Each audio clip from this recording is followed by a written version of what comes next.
Welcome to ¿Qué pasa? HSIs, a podcast dedicated to everything Hispanic Serving Institutions. I'm your host, Dr. Gina Ann Garcia, bringing you the news on what's happening in HSIs. Join us as we explore the history and evolution of HSIs, culturally relevant and liberatory practices, current and emerging research with HSIs, and the policies that shape servingness. Saludos, HSI familia, and welcome back to ¿Qué pasa? HSIs.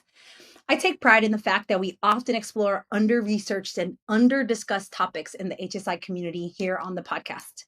And today's topic is probably top 3 in this category, in my opinion, which is governance and governing boards in HSIs. Now, this is a topic that I dedicated an entire chapter to in my book, Transforming Hispanic Serving Institutions for Equity and Justice. But in all honesty, I cited very little research that was HSI specific. The exception would be the article that my colleagues, Dr. Villarreal Sosa and Dr. Butcher, co-authored on decolonizing faculty governance. Instead, I pulled from the abundance of governance literature available to us, and some of that literature has been developed by today's guest, Dr. Demetri Morgan. A few years ago, I reached out to Dr. Morgan and asked him if he was interested in co-authoring an article on governance and governing boards in HSIs. I conducted a 2-year research practice partnership at a Catholic HSI in the Midwest, and as part of the study, I interviewed trustees of the institution. Now, when I interviewed them, I knew it was important, but I hadn't thought about how I was going to make sense of the data once I collected it. Now, let me be clear. I do not claim to be a scholar of governance and governing boards, and I knew I would do the data a disservice if I tried to analyze them on my own. Lucky for me, Demetri accepted this invitation, which took us on a 2-year journey of making sense of the role of governing boards in advancing servingness. Nearly 3 years later, the article is going to be published in the Review of Higher Education. At the time of this recording, the article has not been published, but as soon as it is, I will go ahead and link it in the show notes, and it will be open access. So I encourage you to download it. Yes, the open access. We were intentional about that too. We want y'all to read it. The time that I spent with Dr. Morgan was definitely a highlight of my scholarly career. To say he is brilliant is an understatement, and I learned so much from him. We absolutely nerded out as we dug deep into the 2 frameworks that we used to frame the study, the multidimensional conceptual framework for understanding servingness in HSIs, and the equity by governance framework. We started our empirical journey in the data, first digging into the trustees' transcripts before making assumptions about governance processes in HSIs. We then mapped the data onto the 2 frameworks and really tried to honor the concepts me and my colleagues proposed in the servingness framework and those Demetri and his colleagues advanced in the equity by governance framework. Scholars have talked about braiding data and theories, and this is exactly what we did, pulling from one strand at a time in order to create a cohesive understanding of what we were seeing. Today, we're going to talk about what we found and cover some of the most important topics, or some other important topics for HSIs to consider, like democracy and academic freedom. But first, who is Dr. Demetri L. Morgan? He is an associate professor of education at the University of Michigan's Marsal Family School of Education in the Center for the Study of Postsecondary and Higher Education, and an affiliate faculty member in organizational studies. Dr. Morgan's research focuses on the critical role that higher education institutions play in fostering diverse democracy.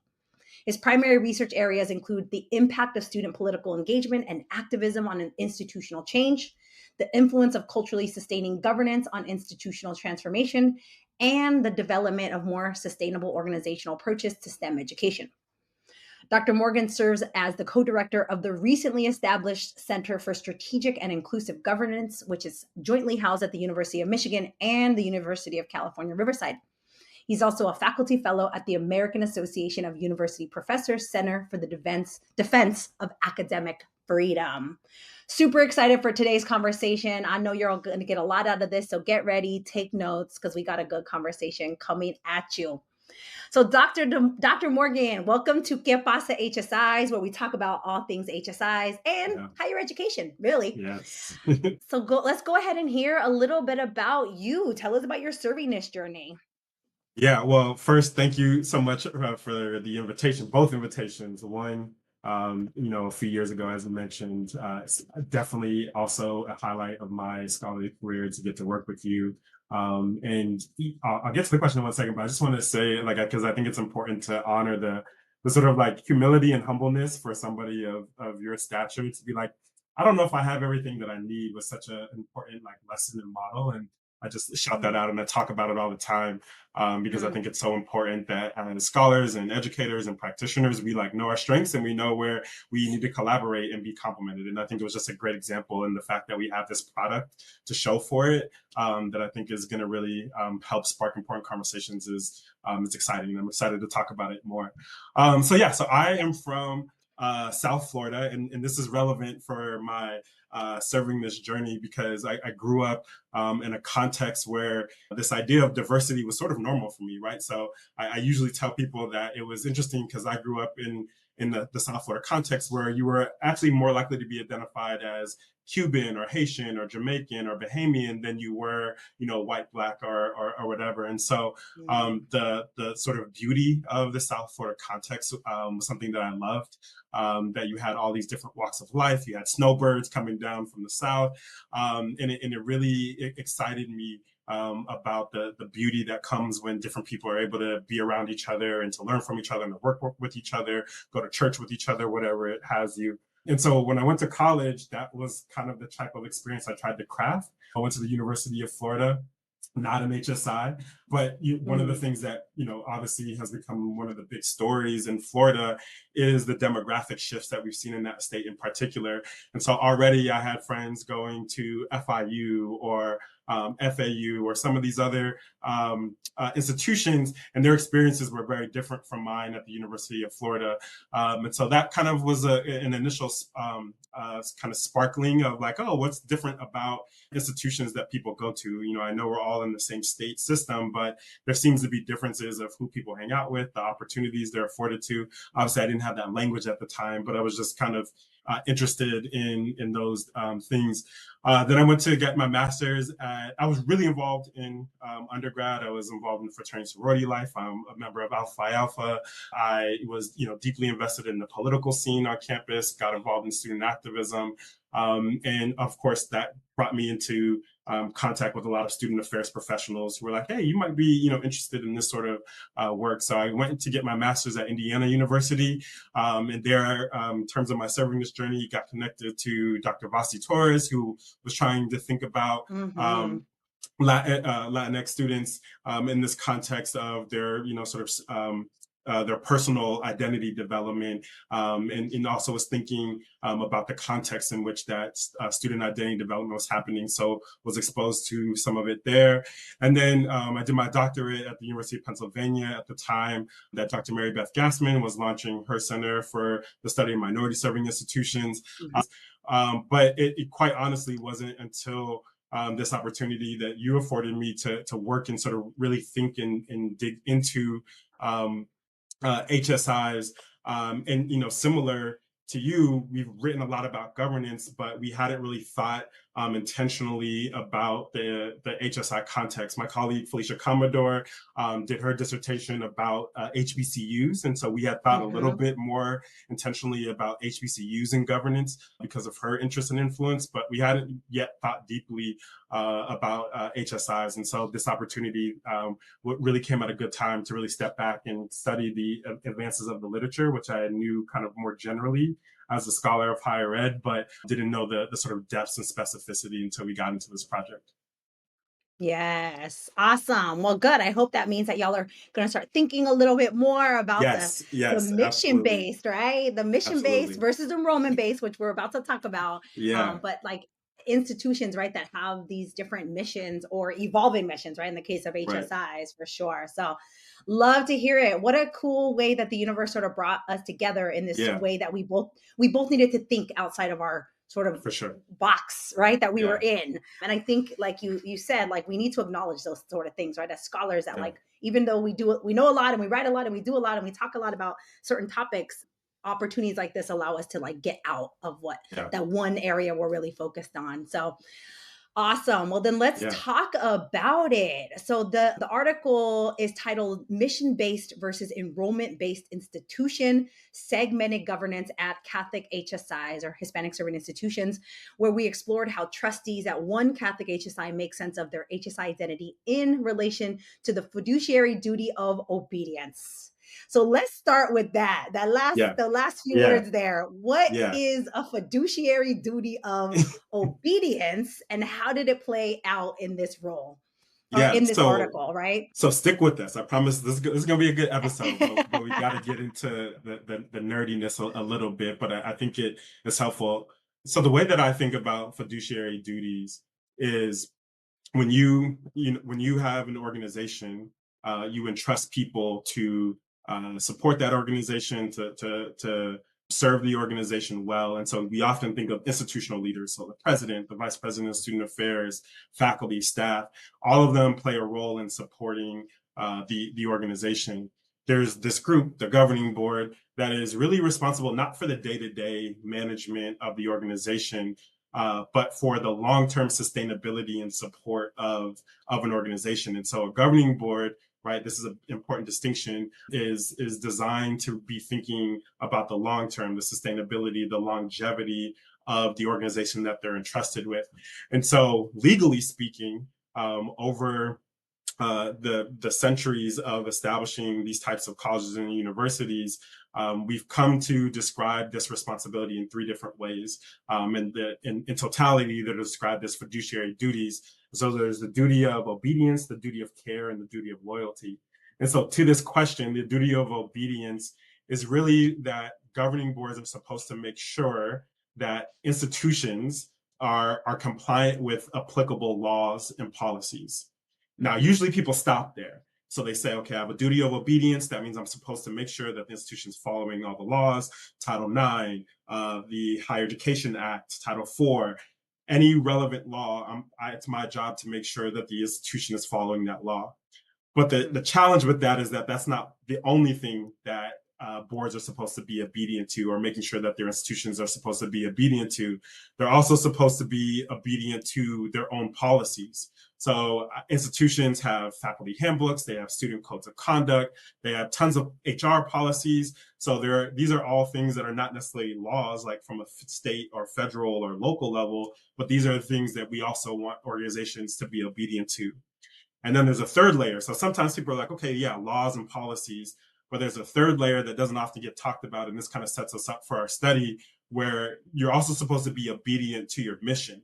And so what does it mean to be obedient to the law, to policies, and also to the mission of the institution? And so as a trustee, as a governing board member, I'm supposed to simultaneously hold all these things in tension of, in whatever action we're taking, how am I being obedient to the law? How am I being obedient to our policies and the mission?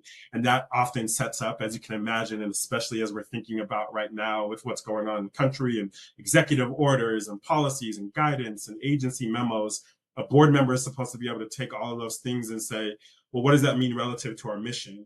Or if we're thinking a lot about the mission, what does that mean relevant to the laws or policies? So the long way of saying it is that the duty of obedience is supposed to be a board member's way of saying, are we in compliance with the things that we are supposed to be in compliance with? But it's not just compliance with laws, it's also our mission. And that often sets up tensions where there's not one straight path to do that. Board members have to be in conversation and dialogue with senior leaders, with community members about how to be the obedient in ways that supports the institution's long-term sustainability. That was Dr. Morgan putting y'all on game. All right. I'm Now you trying to, know trying to. that's the fiduciary duty of obedience. It makes sense to me. So yeah. And even I have to like read it over and over again, Yeah. right? To really understand what does this mean, right? But this is really important thing, our idea, right, our concept for governing boards. Obviously, it's a Right. huge piece, and that the when you are on a board, you need to understand obviously Right. this duty. So awesome. All right, so that matters. Like you said, it sets us up for what we then talk about in the article. Now, in the findings, we stated that our systematic analysis process illuminated the overarching finding, which we describe as mission segmented governance. How would you describe mission segmented governance, and specifically how does that come into play in HSIs? Yeah, so one of the things that was really amazing about the data set that Dr. Garcia kind of got us into is that you're talking to a set of trustees that are overseeing or working with a Catholic Hispanic Serving Institution.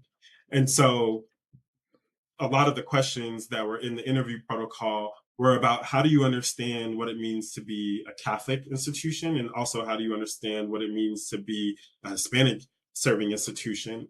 And we were doing qualitative research, so I don't know if we were going in with a hypothesis, but I think Mhm. ideally you would want somebody to kind of be able to think about how those different missions and identities overlap and really are synergistic and supportive, and how one layers on top of each other, and there's this really great synergy. But what we found was that the trustees really segmented those missions. So they were, on the Mhm. one hand, a Catholic institution, and then less so, which we'll talk about in a second, were sort of a Hispanic serving institution. And both of those are missions that they understood and could articulate, but there wasn't much synergy, there wasn't much overlap. So we try to describe this as sort of a segmented mission, where the trustees were saying, oh yeah, like we've been a Catholic institution for since our founding, and the board member could point to all the ways that that Catholic symbolism showed up, and in their relationship with the community, and how they even had different board members from the Catholic tradition who were there to represent and reflect that particular identity. And then we started talking about the HSI mission. It was kind of like, we maybe had a president talk about it, or I've heard some things, and so that really came across to us as this kind of segmented approach. And so we wanted to name that, because it gave us some language to be able to really get into the nuance between how one institution can be having multiple missions, and even at the trustee level, where you're supposed to have this obedience to the mission, what does it mean to try to be obedient to kind of these two missions that, again, ideally we would want synergy, but in the way that it was being articulated, there was definitely distinction. Yeah. Now, I will say, I wanna stress that, like, we didn't do, like, a deductive analysis. We actually did listen to the data, right? Like, Yeah, absolutely. we really, like, were trying to understand what was going on, right? And, Yeah. like, that was what was coming up for us before we then map it on, right? Like, I've definitely done research studies where I map on the data immediately onto the framework, right? Like, I'm just really looking for, like, the Yeah. dimensions of servingness, right? Like, we Yeah. weren't doing that because we weren't really sure what Mhm. we were looking for, right? And I think Right. that, like, I want to stress that because I think it's important. We don't hear people talk about their process as much, right? Yeah. Their qualitative process. But exactly what you're describing, it was just so loud, right? That, Yeah. like, the Catholic mission of this institution, of course it was going to be, like, near to their hearts, right? And, like, Mhm. it's a mission-based institution. That's their Yeah. core mission by design from birth, right? They were a Catholic Right. institution from their founding. And so it just brought up so much interesting tensions of, like, yeah, what happens when you're completely mission based and now you bring on enrollment based, which is the HSI designation and also other enrollment based designations, right? Like an Right. ANAPISI designation, where we would see probably the same tensions, right? Because it's not historically in the mission. So yeah, And one I just love example, it. Mhm, yeah, one mhm. example, thinking about it, just to kind of drive this point home about how data driven we were trying to be. There was an early part of our coding, if you remember, where I was almost like, there were so many times in the transcript where Dr. Garcia was talking to the trustee and literally explaining what it meant to be an HSI. And, Yes. like I was like Jesus putting people on game, and and literally like explaining to them, and they were being like, oh wow, like you know a lot. And I'm just like, oh well, yes. And there were so many of those things where it's like, wow, like this is like the first time that somebody's sitting down with you and like explaining this kind of HSI component in way for you to ask questions, and also to kind of talk about the federal designation, the enrollment, Mhm. and to the point where there was a code for it, because it was like literally Gina putting people on game. And so I think that is just an example of even in the moment, both like switching into like the practitioner educator role and being like, I need to explain this to you because you're a trustee and you should know this, but also to then juxtapose that with the way that they were so able to talk so articulately about the Catholic mission. It just made it even more, kind of distinctive of the ways those were showing up. Yeah. For sure. I remember I think I told you the story. I had a graduate student look at the data first and see if she wanted to like explore it. And she was struggled with that. Like, cause you're right. Like the transcripts, I go completely like off script, right? Like totally off script. Cause I was like, okay, listen, you need to have a basic understanding of what I'm Yeah. talking about before you can make sense, right? Like I'm asking you to make Mhm. sense of something you don't even know what I'm talking about. But she struggled with that. She was like, oh my gosh, is this is how interviews supposed to be? And I'm like, no, this is very different. And also, as we noted in the article, these are elite interviews, right? Right. Elite interviews is with like trustees are those elite people in the institution that you don't necessarily have access to, right? The fact that Right. I even had access to them was pretty powerful. Right. And shout out to the president who made that happen, right? Who wanted me to talk to the trustees. But yeah, that was it was fun to be in the data because it was like Yeah. we were just in it in a Yeah. really cool way. Mhm. So I did like that process for us to be nerding out. Yeah. But let's highlight some of the like important contributions. So I don't know what I know we talk a lot about a lot of the findings and the discussion, but like if in your opinion, what do you think like a big takeaway from the article is like a big contribution we make? Yeah, so I think a big contribution, and one of the things that was cool about this project is how, like, the afterlife of it, because I still think about some of the things we learned, and one of those is how does a board member learn anything about an institution, right? So, I think it's important to talk about typically who trustees are. So they're typically wealthy, they're typically white, they're typically men, Mhm. and even though that's not necessarily the one-to-one demographic of this particular board, we often have to think about, okay, well, how do they learn about higher education? They have their own lived experience of often going to that institution. But other than that, they're usually successful business people, they're lawyers, they're, accountants, they're all types of professions that are not in higher education day to day. And so one of the things that came up in our project was this idea of being sort of HSI evasive. And one of the reasons we used that to describe some of the themes was because even when pushed to say, hey, the demographics of your institution have changed, since you were an undergrad. Hey, the institutional leaders, the faculty have really embraced trying to be more than Hispanic enrolling, like really serving. What do you think about it? They would veer the conversation away to topics and concepts that they were more comfortable talking about or that they were more fluent in. And so it was important for us to describe this dynamic as HSI evasive, building on some of the literature about race evasiveness, because again, back to the duty of obedience. If my job as a trustee is to understand the mission, it doesn't say just one of the missions, which is the Catholic missions.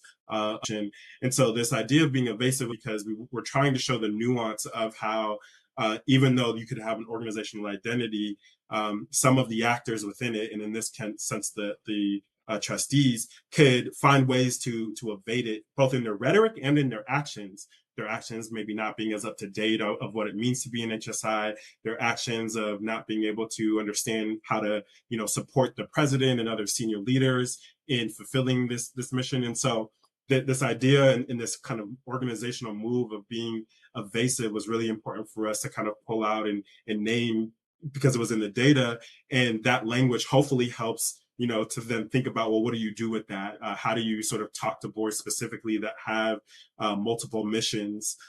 Any institution that has multiple missions, to really be thoughtful about not just assuming that just because we say we have these missions, that everybody within the institution understands it, is supporting it, and is trying to enact it to the best of its ability. I love the HSI evasive finding. I Yeah. am all for that being an important contribution, particularly because as you know, we build off the research on race evasiveness, Right. also some of the HSI research around Latinx evasiveness, right? Right. Like scholars that we cite, like people like Stephanie Aguilar Smith, right? Like Yeah. writing about Shout out. that. Yeah, shout out Dr. Mhm. Casillas Connors, right? Like they have written about being Latinx evasive. We actually elevate it to the organizational level and say it's Right. HSI evasive, right? Right. Same sort of idea that like rather than naming Latinx students, they name first gen, they name low income, right? Anything HSI, they just would like steer away from it altogether, and sometimes go back to what they knew, which was Yeah. this Catholic institution, right? Yeah. Identity. We really saw those just intention. And I remember the reviewers pushing us so much, like, Yeah. are you sure it's HSI evasive? Right? Gotta love the Hmm. reviewers. We had Yeah. so many. We had more than R2s. We had R3s and fours and fives. We had a Yep. bunch of Yep. a bunch of Yep. reviewers. Yeah. But really asking us, like, are you sure it's HSI evasive? We're like, yes. Like, you read this transcript and it's very clear that they just didn't feel comfortable talking about HSI, right, at Right. all, or Latinx students in general, the Yeah. community. And we have like specific quotes, right, in the Right. article that shows exactly that. Yeah. So, And to your point about the sort of systematic nature and doing, sort of rigorous qualitative work, one of the things that then did stick out is what we would call kind of like disconfirming evidence, right? So like we were trying to be like, okay, what's in the data? And the one time, not the one time, but the theme that kind of was a little bit counter to it, but it was so specific, we had to bucket it, was this idea of the trustees of this institution were very comfortable thinking about Hispanic serving institutions in the sense of fundraising and mm, using that as a way to almost market the institution like, hey, look at the good we're doing. So let's raise money to support the institution, to support, these specific students. And as a governance scholar, that this comes from the tuition that is being paid by students. And so in the era of high student loan debt and challenges to access, tuition driven institutions that are also mission focused have a big reliance on fundraising, and you want mhm, your trustees, we use this term, to either to be able to give or get, which means that they're able to give money to the institution, they're able to just write a check, or they're connected in their networks to be able to get money either from a corporation that they work at or a family foundation. So you want your trustees to be able to give or get. So on the one hand, this finding is like, yeah, we want the trustees to be thinking about how to help this institution raise money because it is so tuition driven, and you want to think about the access mission, the ability for students to get the best of this education.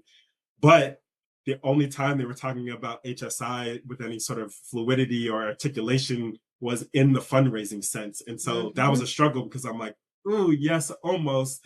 But there's so much more to mhm, serving this than just being able to use it as a way to fundraise. And so they're like, mhm, almost, but like, why stop there? Or, why are we only thinking about it as like, hey, let's, trot out these, poor brown kids and talk about their, the things that they've overcome to fundraise off of.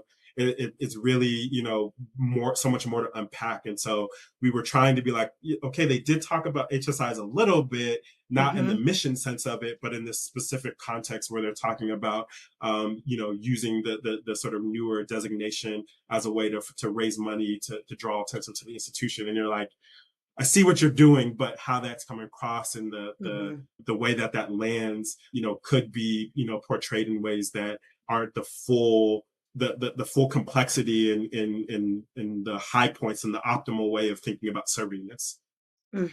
Yeah. I like how you say, like, almost, but because it makes me think like we should also say, because I don't know that we say this in the article, and it's just like you just don't say these kind of things, but we can say it here is like, in no way are we trying to say these trustees had bad intentions or Yeah, that they were like, absolutely. bad people. Like, and I think that matters because there's going to be people from the institution that know which Yeah. institution it is Yeah. listening, that they just, it was almost like a lack of awareness, right? Yeah. And Hmm. so like they were, yeah, it was almost close, but we need to push you a little more, right? That's where me coming in and, trying to put them on game came from, was like, if you just had a little bit more understanding of HSI, you could actually do so much more for this designation and for the students, right? But Yeah. they just didn't, they weren't hitting the mark, right? And so if I I can think it's stress a really anything, mhm. Yeah, Yeah, go I ahead. think that I'm so glad you said that because I think we're sort of giving bits and pieces because not everybody thinks about governing boards every day like I like I do. And one of the things that's like really well established in the governing board literature are three things that are really important to the point that Dr. Garcia just made. So one, we know that the way you get on the board is usually by recommendation, either by the president or other trustees. So, unlike applying to college or applying to be a faculty member, where there's a whole process of vetting and hoops to jump, getting on the board is a sort of social network thing. And so Mm, that's important because then we usually assume that the people that we're selecting are again immensely successful. They've either helped other organizations or they again are successful in corporations or in law. So there's been this disrupted assumption that because a person is successful in all these other endeavors, that they'll automatically be successful as board members. And what that then leads to is this third point that we don't train board members in any mm, rigorous or systematic way on anything, much less mm-mm, getting into some of the nuances and specifics of what it means to engage in servingness in meaningful ways. And so to your point about not ill-intentioned or lack of awareness, it's also compounded by the fact that we don't train trustees. And so to your point of putting them on game, often that training happens in these sort of interpersonal kind of more informal ways where it's like, oh yeah, my institution is navigating that. Can you tell me more about that? Or oh yeah, I just learned that we're a Hispanic Serving Institution. Can you tell me more about that? And so I think that's really important that mm-mm, to be clear, trustees do not get paid, right? Like this is mm. a volunteer sort of That civic part. commitment that Hmm. that they're trying to do right by their Right. either their alma mater or an institution that's in their local community. So the people who are here are really want the best, but we don't always set them up for success. And I think that comes through in our paper again, not as individually attacking any one trustee, but the organizational, right? We're both Hmm. organizational researchers. There's so many organizational dynamics that really Hmm. lead to some of the things that we found. Absolutely. Yes. And I know you and your colleagues that think about governing boards all day and governance have been pushing for, like, you have to train your trustees if you want them to think in these sort of ways, if you want Yeah, them to be equity minded, if you want them to be social justice minded, if you want them to be HSI minded, you right. got to give them that training because they don't get it. Right. Yeah, So, like, just acknowledge that. One of the trustees, I think I told you in the middle of the interview, actually ordered my book. Right. She was like, I'm gonna order your book right now. Right. And I was like, yeah, bet, I wish more people would do that. Right. Like, and so even that, she was like signaling, like, I don't know what you're talking about, but I need to learn if this yeah, is something that is part of our core identity. Right. yeah, So I think, and I know we stress that in the article, is like, train your trustees. If you yeah, want to be fully grounded in HSI-ness and servingness, your trustees are going to have to know what it means. Right. Basic, at least a yeah, basic definition. And now we have this episode, they can listen to this episode. yeah. Yeah, and that's We the make thing is like to the trustees' credit, and I think that's a great anecdote that usually once offered the information, they're like, oh yeah, because they want to best support yeah. institution. And so, there's bottlenecks sometimes of like, okay, they meet so infrequently, there's so much that they have to think about that, maybe this is the thing that falls off. But especially at, mission oriented institutions like HSIs, having it be a part of trustee onboarding and training in an ongoing way, right? Because we've learned so much more about servingness in the last 15 years, right? So to be like, oh, we did one servingness training and that was sufficient, it doesn't stay with it. It's Hmm. one of those topics that is always ever evolving. And this is a really, poignant example of why ongoing training around, institutional mission is really important. Absolutely. So if you're listening, that's the message. All right. Our message isn't your trustees suck, they're bad, they haven't thought about HSI. It's like, no, like, give them that information, right? Like, train them in this way so that they can think in the way that you're wanting them to, right? Give them that information. Yeah. Yeah. So one last thing I would like us to talk about is any contributions to the theoretical framework, since we used our theoretical Yeah. frameworks. Yeah.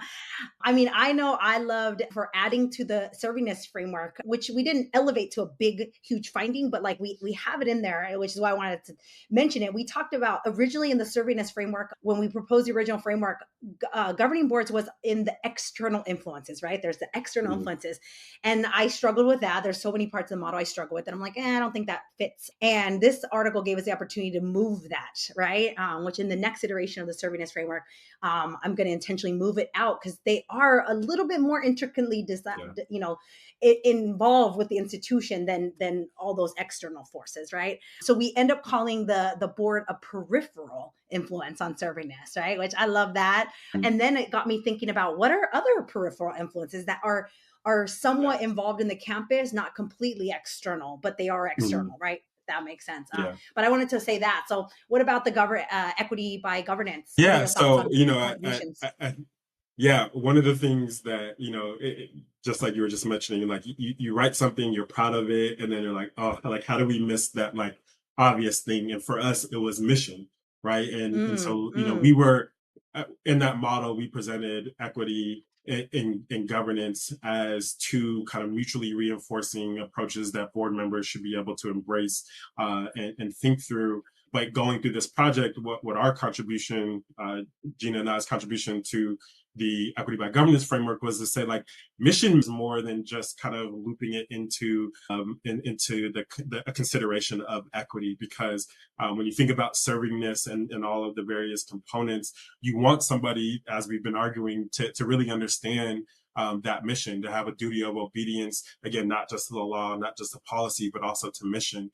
And so for us, it's been really thinking through mission and building in conversation with some of Dr. Commodore's work as well, of okay, HBCU mission, HSI mission, Catholic mission, and how does then the board synergize those things? right. And so we've been thinking a lot about that, as we see increases of institutions that are trying to serve well multiple missions, multiple populations, both with like technical federal designations, but also with this historical lineage of the missions that they've articulated. And so really thinking through the board's responsibility to be able to be obedient to multiple missions was a huge contribution, because we sort of just kind of under put it under equity as like an equity consideration to think about local context and mission. But for us, it was important to kind of really pull out and say, this is something to train around. This is something to be really Mm-hmm. mindful of, because it also shapes how you even think about equity. It shapes how you even Mm-hmm. think about governance. And so it's almost kind of this umbrella, approach to it that was really important for us. Yeah. And because of word limits, we don't go deep into Yeah. this kind of stuff. So I'm glad we're talking about it, right? I'm Yeah. glad No, you this is just said good. that because we Yeah. definitely don't dive into what you Yeah. just said, but it's Mhm. such an important thing, right? Is that it did have us, it challenged our own frameworks, right? That this Yeah. work that we did, that we were like, oh, okay, there's some pieces missing, or it should look different, right? Yeah. Which I think is, again, just real quick, like so important to like be like open to both being critical of your own scholarship, right? And being like, oh, you're like, no, Hmm. like this wasn't complete.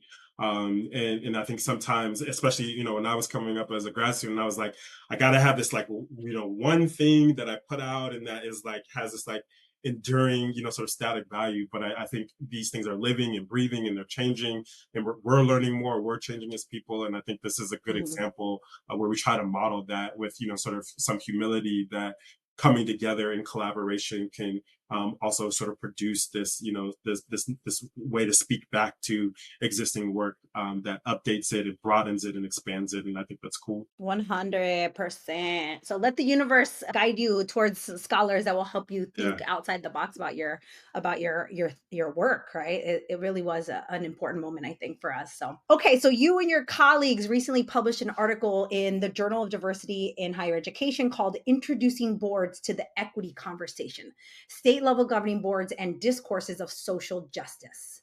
Now, this really piqued my interest when I came across it, because this season, another one of our guests, Dr. Cristobal Rodriguez, he stressed that at this moment in time that we're in, where the federal government is sort of freezing grant money and threatening to move all federal funding to the state level, I think we really are going to have to start to think about the importance, right, of the state boards and how we're going to have to sort of lean on them. So, talk to us about the importance of engaging state level governing boards and some of the things y'all found there.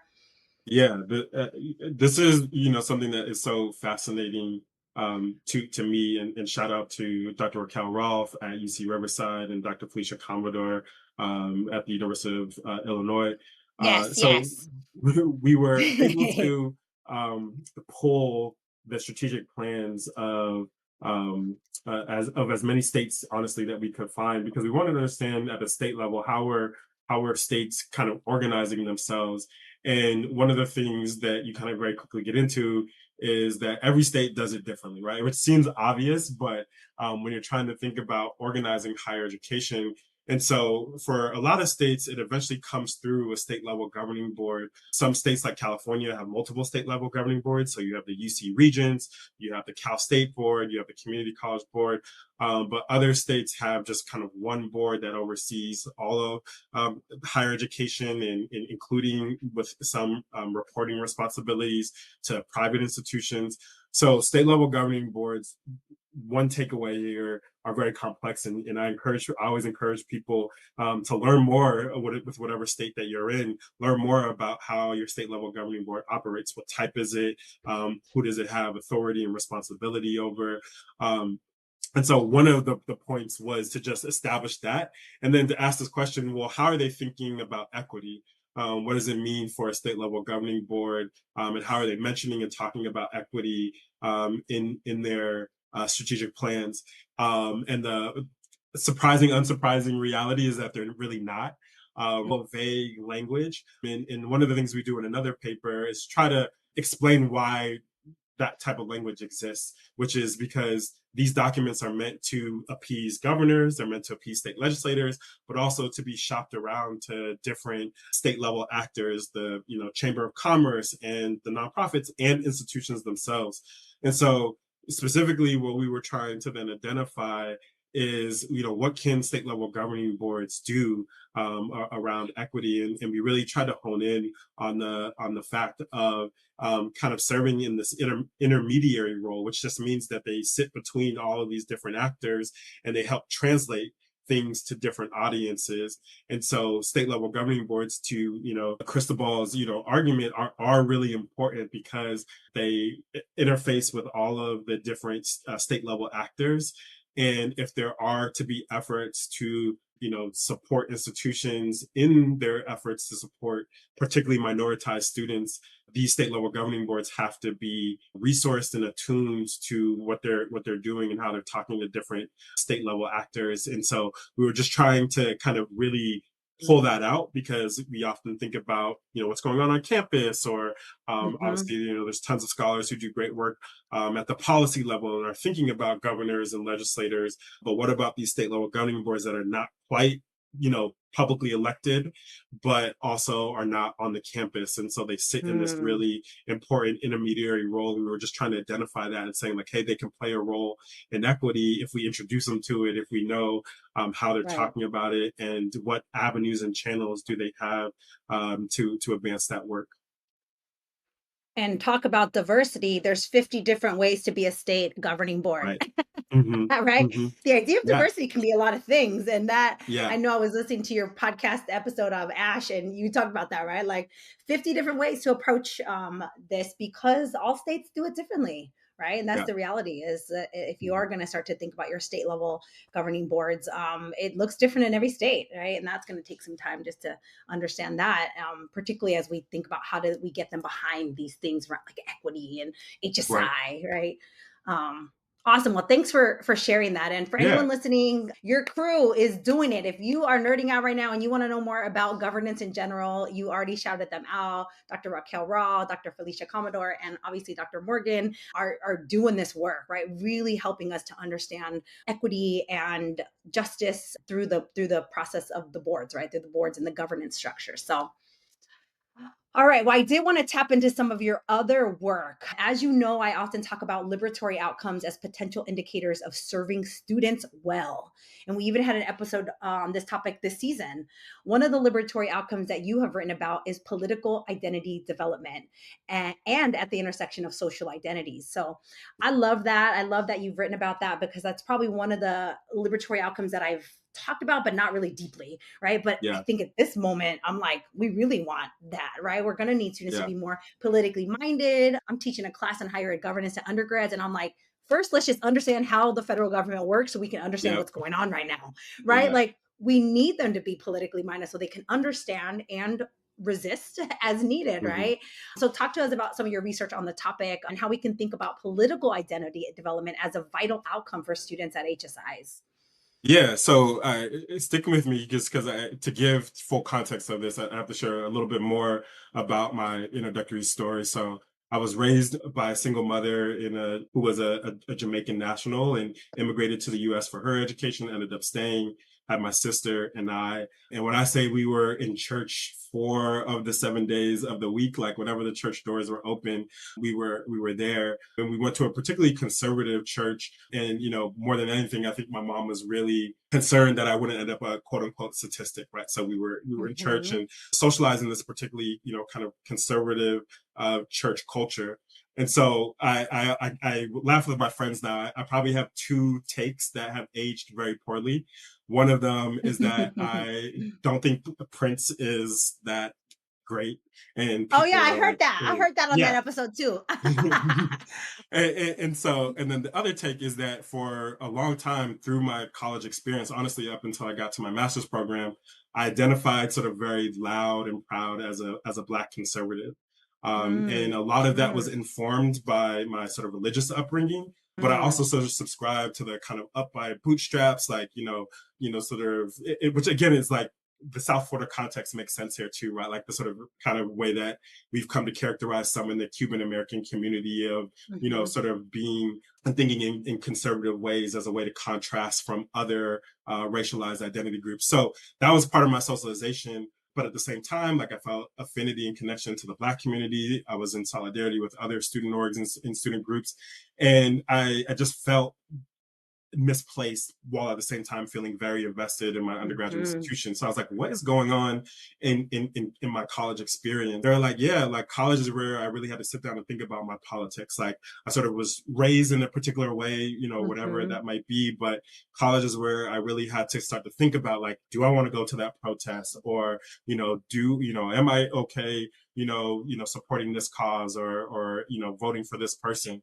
And so I became just fascinated by sort of political identity because of my own sort of narrative arc, but also like mm. this college campus where, I studied abroad in Brazil. And that was the first time I would say ways and not, and then I would open my mouth and be like, oh, you're American. Like, we're going to treat you differently.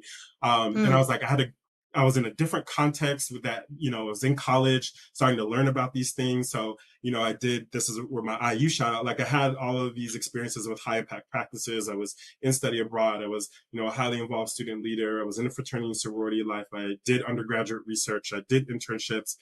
And, my worldview started to change because I was both coming into contact with people who were different from me, but I was also having to complicate what I was thinking. And in that process was not fun at times, but was really liberatory.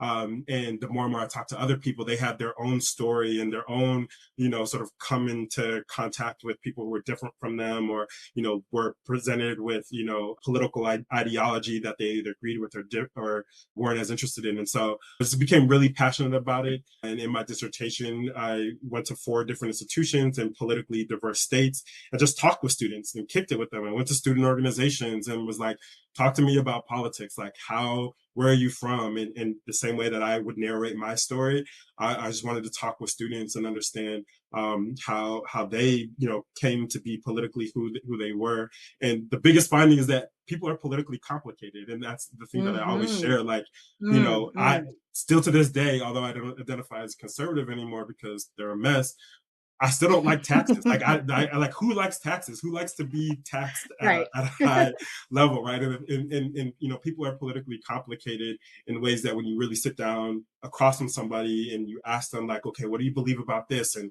how did you get to that particular take, or and of course there's some people who have been aligned their whole life, but more often than not, like people, you can find that issue where it's like, oh, actually, like I've changed my mind about that, and I love that. Like I think we should be allowed to change our mind Yes. and to have complex, because the world is complex, people are complex. And so my work around political identity development has been trying to name that and to map it onto curricular experiences, co-curricular experiences, and really get into the complexity of how the organizational environment also impacts that, right? Like who you go to school with, where you go to school, matters to your political identity development in ways Hmm. that the literature hadn't captured, because for the most part it was written about, sort of wealthy middle class white people and their political socialization, people of color, political socialization. There's been more work on it over the last 10 years, but at the time it just didn't feel like my story was there, because my mom eventually became a naturalized citizen, but for a long time she couldn't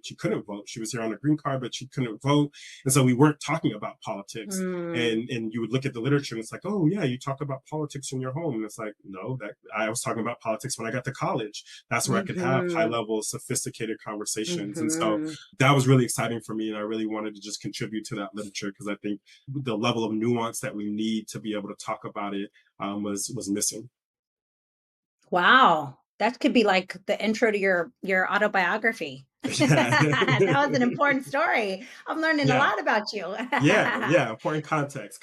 Yes, yes, but it actually speaks exactly what I talk about, this idea of being liberatory, right? To like, yeah, the way students enter the institution is obviously based on how they were brought up and raised, and churches play a big role on that, right? Like Yeah. homes play a big role on that. But the idea of becoming politically conscious in your college or university setting is important, right? So that you can Yeah. then be complex and make your own decisions about how you want to be, right, moving forward after your college education. But we know that college is a place where you get to do that, right? We often Yeah. get allow students to do that kind of thing. So Yeah. yeah, it's definitely one of the liberatory outcomes. I think it is liberatory for students of color to be able to explore, right, if Yeah. anything, their political identity while they're in college. And that happens in the classroom, it happens in student organization spaces. And so yeah, Yeah. I love the And story because I think that narrative is really important at a time like this, where there are these baseless charges about what is and isn't going on college campuses.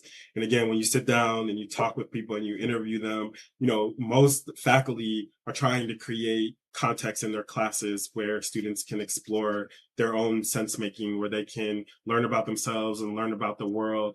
They're not trying to quote unquote indoctrinate students, right? Like most faculty want to do a really good, rigorous job of exposing students to things that they haven't thought about, but also, making sure that they know why they know the things that they know. And same thing with, student affairs professionals and others that work in and around, right? Like people are trying to give students the space and time to do that thinking for themselves. And it's important to have that counter narrative out there, because I think the sort of baseless charges of indoctrination are really harmful to the public trust of higher ed, and is also not backed by evidence. And so I think in all of the work that I've found, students really appreciate the spaces to explore, and to be activists, but also to be critical of their own institution, and they're developing Mhm. skills that then get applied to government. And we want people to be engaged in thoughtful ways, and those skills are refined and built upon in the college Mhm. environment. Yes. We want to put political identity development on the list of liberatory outcomes for all the Yes, listeners, for all please. these Yes. reasons that we're talking about, right? Yeah. For sure. So, you are currently a faculty fellow at the American Association of University Professors Center for Defense of Academic Freedom. Talk to us about the importance of academic freedom, especially at this moment, and about the difference from free speech. Like, what does it mean to have academic freedom for faculty?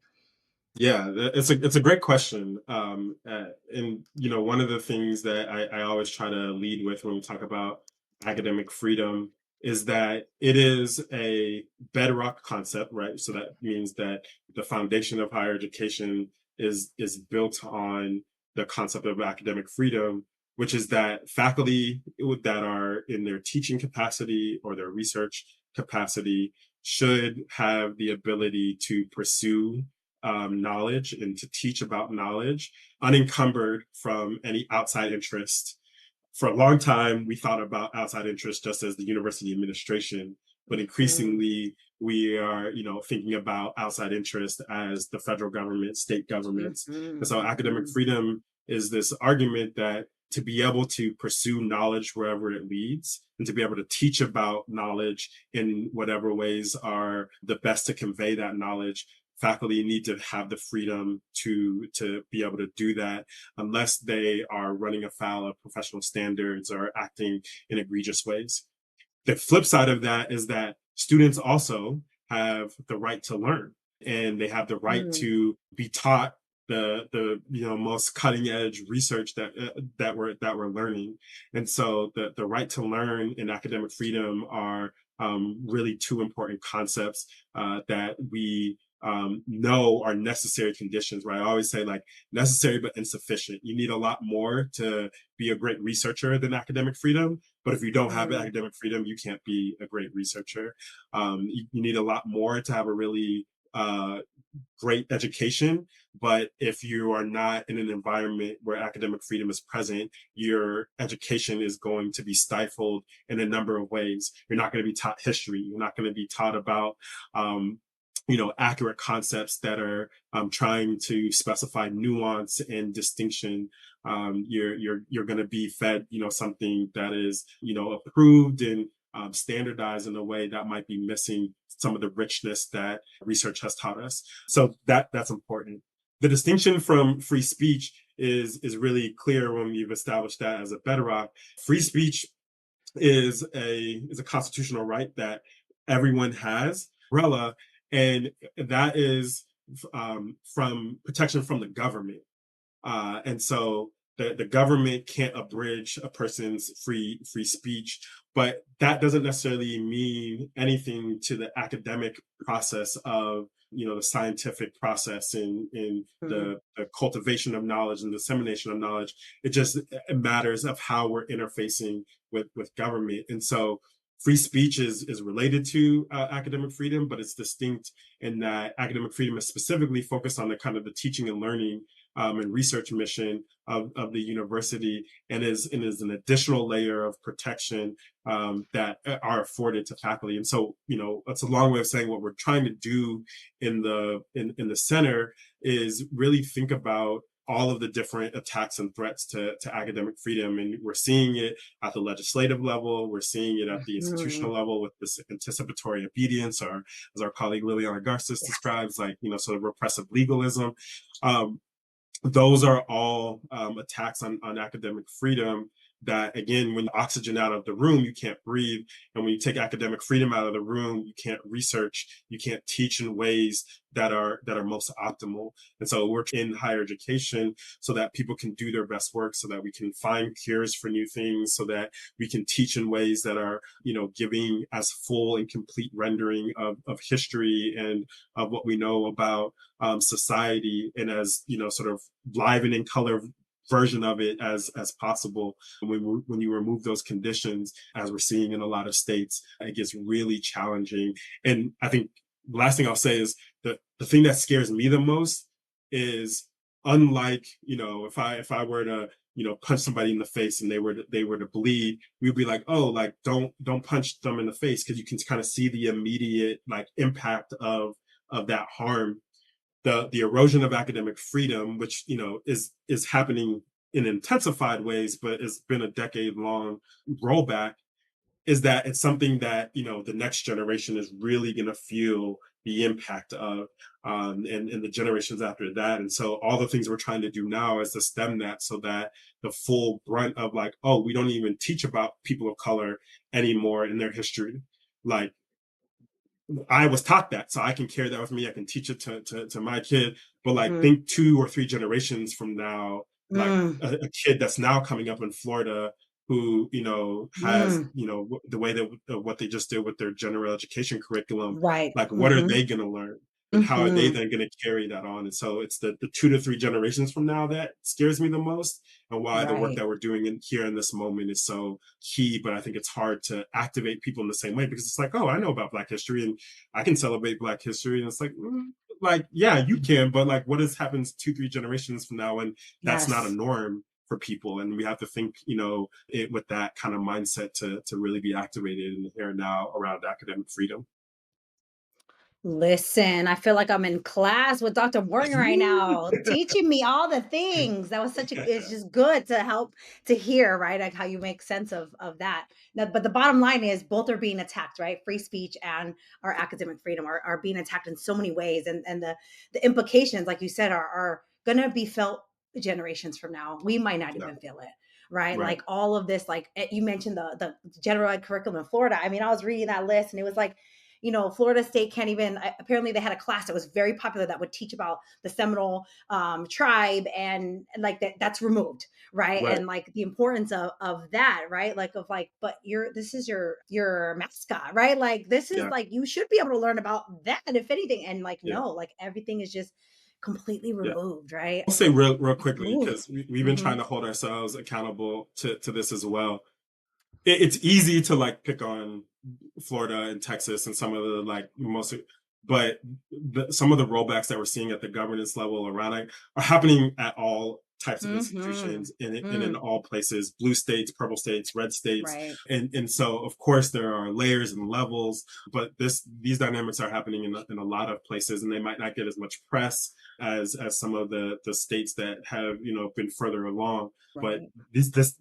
these kind of conversations about what we should and shouldn't teach and scrubbing websites and different things are happening at a lot of institutions in blue states in this sort of anticipatory way, and that also has to have light shed on it too because it's just a different way of getting to where Florida is at. It's state mandated. Other people are just doing it because they think it might happen and want to get ahead, and it's like so for me that's Mm. really important to draw attention to as well. Yeah, it's detrimental. We're working through that at our institution of like, okay, don't pre-comply, right? Yeah. Like we are not forced to comply, right? Like you don't have to pre-comply, but people are scared, right? It's a scary sort of time right now. So I think having the conversations and understanding our rights and understanding what this is, I think is important, which is what we bring here on Que Pasa HSIs. Yeah, yeah. So with that, final question for all guests is how do you respond to that question? ¿Qué pasa, HSIs? Yeah, so for me, it's governance. That's the term of the That's what's day, up. and what right, and what excites me about HSIs and the work that you're doing, and Stephanie and so many others is that there really is the opportunity to think intentionally about governance as institutions are making all of these other steps, hopefully towards servingness. What is the layer of governance to helping sustain that work? So it's not just one-off efforts by a really committed faculty or a really engaged president or senior leader, but that's really embedded to and through. And so when I think about like what's up HSIs, it's like governance, like add that to be a part of the conversation, add that to Yes. be part of the Yes. expectation and the accountability mechanisms that we think through. Because as we see, we need different layers of the organization to be able to navigate trends and changes and challenges that come up. And for me, that's the governance layer that really has to be robust and well trained and in the know and have developed great relationships. So, what's up governance? What's up HSIs? I think, I'd love that to continue to be a part of the conversation that you all are Mhm. having here and that scholars and practitioners are really thinking about. I always say, like, locate the governing board in your work, even if they feel far removed, Yes. knowing how and where your work shows up in the governing board and what committee or what senior leader is really important to just making you a better professional, I think, in general. And so that governance layer is definitely a dynamic that I think is up right now. Yes, and that's what's up. Thank you for joining me on Que Pasa HSIs. Yeah.